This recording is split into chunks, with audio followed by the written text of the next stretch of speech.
My name is Travis Waldron. I'm an economics reporter at Think Progress, and I'm here to answer some questions about the economy.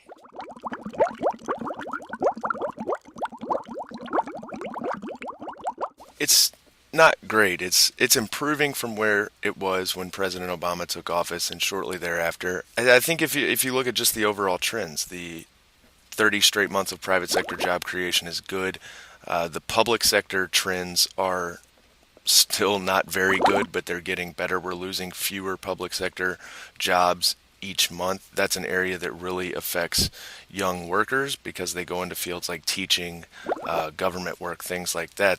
And I think if you look at different trends that the Obama administration's put in place, student loan reform that has made it cheaper, that should make it cheaper for future college students and current college students, bolstering Pell Grant programs to improve access to college. Those are all good trends for young people that should make them better prepared to enter the economy as good workers in the future.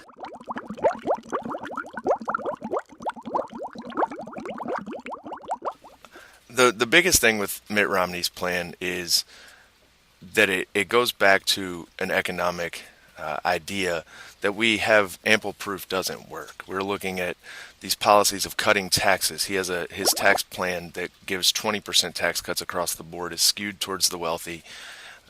It's 4 times larger than the Bush tax cuts. To balance the budget as he says it would have to raise taxes on the middle class. If he doesn't do that, then we're looking at more debt, bigger deficits. And those are policies really that we know don't work. We look all the way back to the 1980s under Ronald Reagan, and these supply side policies were much less effective at creating growth than like the Clinton years and even through the Obama years when we haven't enacted these new policies and job growth has started to rebound. There's one study that says that the Romney plan could send about 800,000 jobs overseas. And in general, the spending cuts that he would enact across the board would be devastating for our economy at a time when we can't afford it.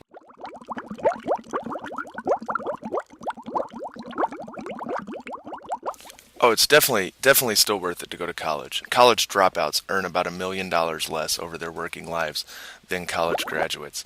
And that has a terrible effect on the American economy as well. Last year, college dropouts, because of the lost money that they would have made and the lost revenues they would have paid to the government, cost us $4.5 billion in 1 year.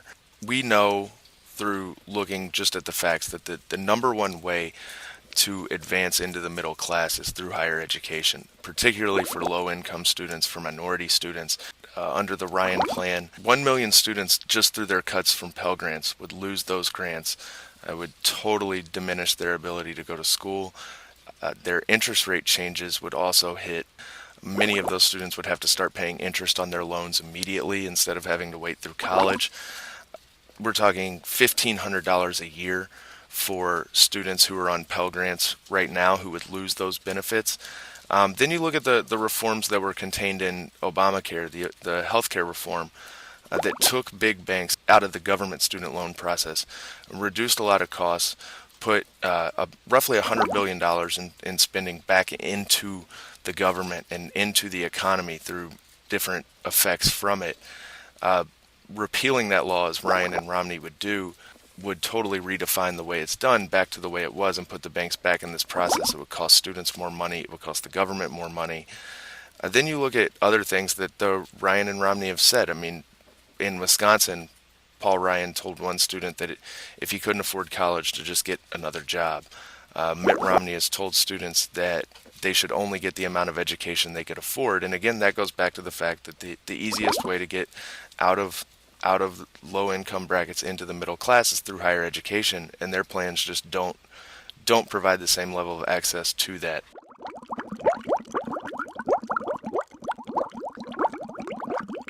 Young people are almost entirely in the 47%. If you're not, particularly those that we're talking about that are in school, that are unemployed, that are underemployed, if you're not making enough money to pass the standard deduction in taxes, then you are in the 47%. You're not paying income taxes, but it's it's for a good reason. It's because you don't make enough money to pay income taxes.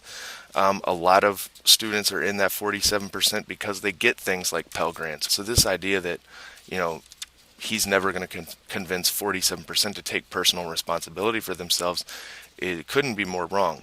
Most of these people, particularly the young people, are taking responsibility for themselves, and they are using these programs to create a better life for themselves. You can find out more about young people in the economy at pushback.org.